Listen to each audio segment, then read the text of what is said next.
for Yearville Champion. I call this segment The Patriot. This evening, I invited Yearville Champion to share some of his own fantastic story. Tom Conley has spent almost 40 years amassing an incredible collection of unusual U.S. flags, well over 250 in number. He is a vexillologist, a scholar of flag history and design. One of the country's most respected collectors, he's appeared on the cover of Forbes magazine, and he's been contacted by the Smithsonian Institute, all intrigued by his collection. His mission? To share the history of our great nation as seen through the evolution of the U.S. flag design with presentations at schools, convention centers, even presidential library tours. Welcome, Tom. Thank you for having me. It's a pleasure being here with you, Marianne. Tom, we shared a great conversation the other day. Your story began when you set out to find a piece of art for a wall in the entrance of your home. You were on a business trip in Atlanta. You walked into an antique store and your eyes fell on a U.S. flag with 38 stars. You were so intrigued because the stars were in an unusual pattern. So when people ask you if you collect flags, you say,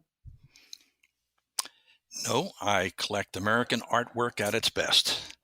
And do you still have that 38 star flag? I do, and a lot of other ones like it. And it's sort of funny that it's a great place to start, Marianne, about that 38 star flag. I'll give you a quick history on our flag. We started off with 13. We have 50 stars on our flag now. So we've had 37 different changes of our flag. We're the only country in the world and only flag in the world that has had anything like that. Some flags have had 2 or 3 changes, but nobody has had 37.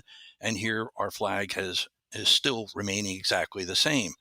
Going back to the 38, it wasn't until the early 1900s that an actual rule was established governing the design of the flag, the stars, the number of points in the stars, and the way that the stars were organized in any kind of a pattern.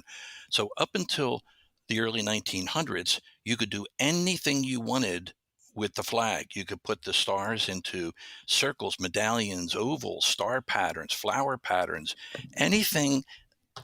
It was limited to the creativity of the flag maker.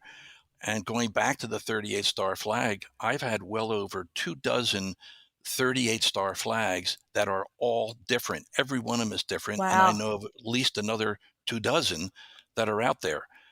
So there's differences within a flag's star life, unique to the 37. Each one individually has a variety as well. So that's the artwork that I collect. Awesome. And 38 represents when Colorado joined us. And I know that from listening to you, I'm going to repeat this a few times.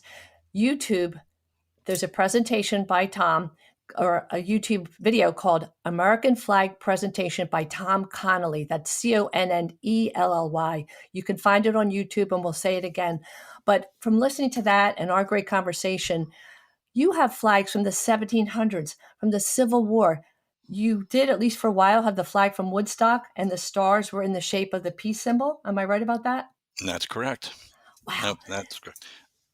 And my favorite, it's on your wall that you showed me in your den, is the only flag shaped like a shield, and it was hanging over George Washington's head on the balcony of Federal Hall in New York City on the day he was sworn in as president on April 30, 1789, right in your home. Awesome. Well, I have that specific flag. It is not necessarily the only shield version of the flag. Quite frankly, there's a shield of our flag on our $1 bill. On the reverse side of the currency, there's a $1 bill that has a shield on that.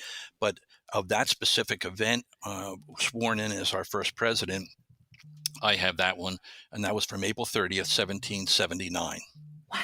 So I of all the flags which you've had and held in your hands, you told me the one that really brings meaning is the Bible flag. Tell us a little bit about that.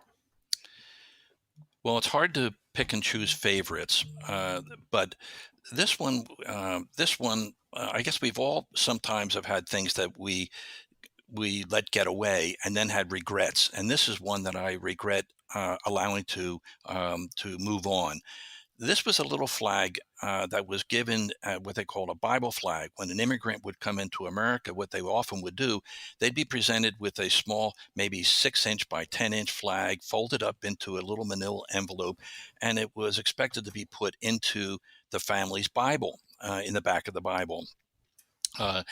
The story that I found this flag, it was handwritten on it in ink, and it said, "First train of America prisoners of war was traveling through Lausanne in Switzerland on November 29th, 1918 or 18 or 19, I guess it was." And so here it was, a POW flag, which is very, very rare to actually find a POW flag. But what was especially unique about this is that during the First World War, there were 45 stars on our flag. And this little flag had 42 stars on it. So it dates back to the early 1890s. And here it was, and I can only presume what happened. It was in the little manila envelope. When an immigrant came in, they were presented with this new flag to represent their new country. And 20 years later on, their son goes off to war, and they present him with their Bible flag to go back to, I presume, to their heritage area of Europe, and he fights and becomes a POW, and he's carrying that flag around. Our flag represents an awful lot, but one of the elements that this flag represents is sacrifice, and that's just a whole nother level of importance to the flag. And Tom, I'll say briefly, from watching your video and listening to you, I learned that Betsy Ross may not have been the first seamstress, and what was considered glorious stars, maybe 6 to 10 points. But when Betsy took fabric and cut it up, it came out with 5 points. And you say that's maybe a practical lesson in cost cutting.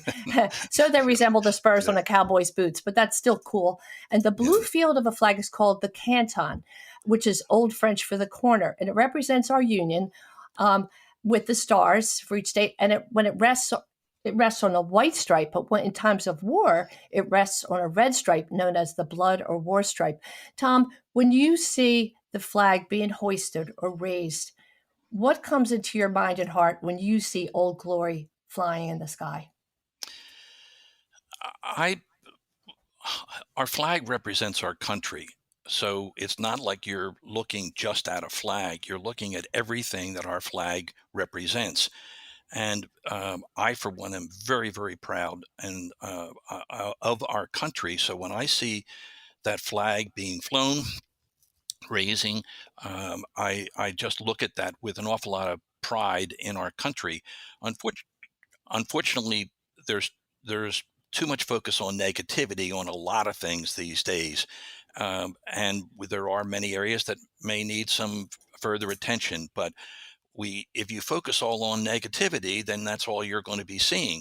America is just a wonderful, wonderful, wonderful country, the longest running government in the world, over 200 and some odd years. No country can come anywhere near us on the longest running government. We have a lot of things to be proud of. So when I see that flag, I reflect back on all the great things America has done and is. And you think of your own parents and your own grandparents and what they've lived through. And really, as you say, it represents our living republic. And you're a big Constitution fan. We all are. But sometimes you say that that's really the birthday of our nation, the day that the Constitution was recognized. And it begins with those famous words, "We, the people of the United States, we're still working to form a more perfect union." And it is the flag that represents that love of country and the hope that people will work together, because the more you learn about your history, it reminds you why we should be so proud. And so many people have said, those who don't study history, we're doomed to repeat it, and not the good parts. Exactly right. Our flag has been able to accommodate new states coming in, as has our Constitution. We've had over 20 different amendments to our Constitution. So both of them have grown. Well, I ask our listeners to take the time to go to YouTube, American Flag Presentation by Tom Conley. You're a real champion. We salute you, Tom Conley, and thank you for being here. Thank you for having me. Pleasure. Listen to our show again on Odyssey.com/1210 WPHT. Thanks to our great sponsors, Independence Blue Cross, Recovery Centers of America, Rothman Orthopedic Institute, and Genentech. A very special birthday shout out to my beautiful niece, Christine, celebrating her recovery from her miraculous pancreas transplant. And a shout out to my honey bun. Our wedding anniversary is on Monday. Hint, hint, 7-11, 2 lucky numbers, because I'm married to the most loving, thoughtful, and funny husband a girl could find. Love you, Stewie. This is your radio doctor, Dr. Marianne Ritchie, wishing you a happy, healthy, safe week with the ones you love, and always here to remind you that your health is your wealth. Thanks for listening to your radio doctor, Dr. Marianne Ritchie, presented exclusively by Independence Blue Cross. To contact Dr. Marianne and to listen to today's show as well as past shows, visit yourradiodoctor.com. This program is paid for by Your Radio Doctor, LLC. All opinions or statements expressed on this program are solely those of Your Radio Doctor and their guests and do not reflect the opinions of WPHT or Odyssey. Today's program has been pre-recorded. Hi, I'm Lisa Thomas-Laurie. If you're on Medicare, I've got great news.